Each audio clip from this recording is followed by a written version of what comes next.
Good morning, gang. Happy Tuesday morning. Okay, yes, I survived my birthday. I'm still here to start my next journey around the sun. So, yes, all's good. Before I start this morning, I wanted to congratulate Mountaintop Preps on winning Ed Kirkpatrick's jalapeno contest this summer.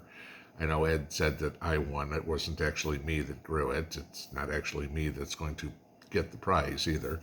Uh, Mountaintop Preps grew some monster jalapenos this year. His biggest was 4 and 5/16 inches long, no stem, and 53.32 grams. It's a big jalapeno. So Ed posted a video on it last night, so I will let you listen from Ed on it. But thanks, Ed, for doing that. That was fun, and glad you had some good participation in it. But go check out Ed's channel. I mean, y'all know Ed's here all the time. So, okay, getting into this morning. Let's go into one of our favorite topics, I guess, if you will, and food availability.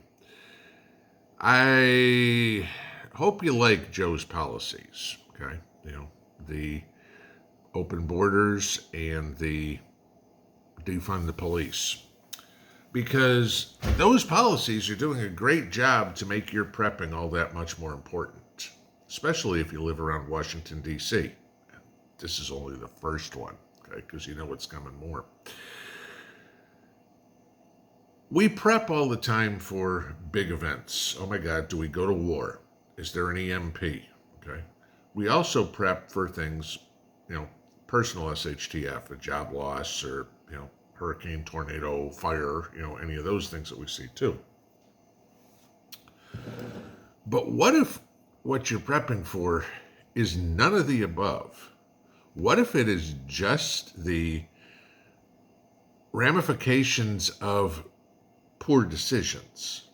Not yours, but by Washington's. Okay? And they don't even realize it. Okay? Interesting piece of information came out over the weekend. There is a grocery store in Washington, D.C., very well populated Washington, D.C., called Giant Food. It is no different than your Hannaford's, your Jewel, your Piggly Wiggly, whatever it is. It's a full service grocery store. It just happens to be the chain that's in Washington, D.C. And the south side of Washington, D.C. has one grocery store. It's a Giant Food. Washington, D.C. also has a real big problem with crime because of defund the police. Just like all these other states, if you steal something, we're not going to prosecute you unless you steal X amount of dollars. And we see the video all the time of them going into shoe stores, never work boot stores, clothing stores, Macy's, whatever it is, jewelry stores, stealing stuff like that, right? Well, the economy under Joe has gotten so bad that we all know the cost of food, that people can't afford food. So what are they doing? They're taking advantage of these "we won't prosecute you" laws, or I don't say laws, "we won't prosecute you" lack of laws, and they're now stealing the food from the shelves. And it's gotten so bad in Washington, D.C. with Giant Food that they've now had to take food off the shelves so it doesn't get stolen. And that's their solution, because they said, we're losing so much money. It's either that or close. So now when you go to the store, because somebody else is stealing the food, it's not there for you to get either. Yet another great side effect of defund the police. That thing that we all told you, that's an idiotic move. Guess what? Hey, they're all for it. Giant Food is the only grocery store, full-service grocery store, on the south side of Washington, D.C. If you ever been to Washington, D.C., it's not one of those places that you really drive, okay? It's pretty much a walking public transportation city. So imagine this now. You want to go to the grocery store. You don't own a car.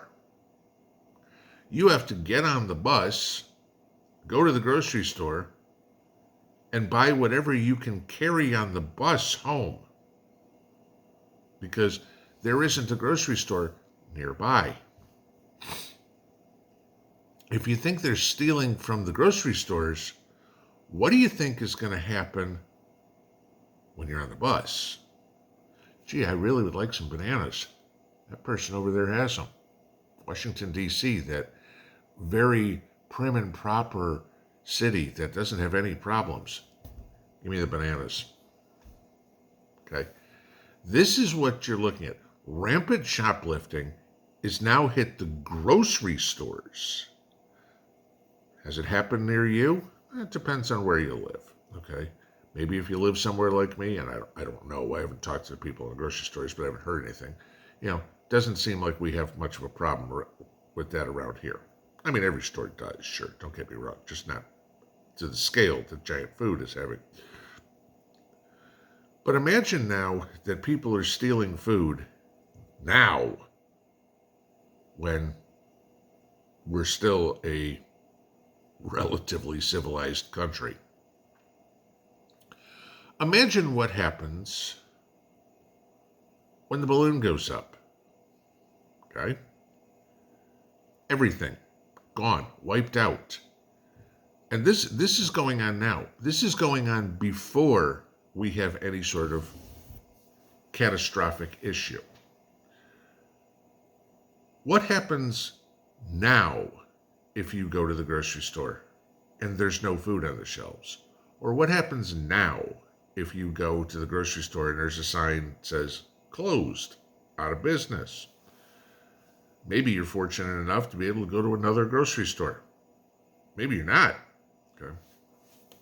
This is why it's so important to have food put up and have something to protect that food, because Joe's economy has done so well that people are now resorting to stealing food from the grocery store. Think about that, okay? Joe gave his Labor Day speech yesterday, and of course it was a bash Trump speech, full of nothing but lies. But, again, there isn't a Democrat in the world who knows the truth. Joe coming up and saying, the great real estate mogul never built anything. You're a dumbass, Joe, okay? I mean, the funny part was when Joe tried to blame Trump for all the jobs being shipped to China. Right, okay, you're shipping jobs to China, you're taking money from China, and Trump was putting tariffs on China and bringing our jobs back. Hey, Joe, no, you haven't created a single job since you've been in the White House. You haven't created anything in 50 years in Washington, okay? The one who hasn't built anything is you. Build back broke might work, but when we have policies as idiotic as we have right now, that people have resorted to stealing food, you tell me how great Bidenomics is doing. And you tell me what you are doing to make sure you don't get stuck in the trap that is, the toilet bowl that we're all spinning down here because of the illustrious genius that sits in the White House and his great economic policies that are so bad that now people have to steal food. And those of us who can pay for it, or those of us who are even using food stamps, okay, somehow getting the food legally, we can't get the food because it was all stolen from us. That's why you're prepping. Because there is going to be a day you're going to go to the store and it's not going to be, oh, gee, they're out of SpaghettiOs. It's, oh, gee, there's nothing here. What are we going to eat? That's why you prep. Pinball out.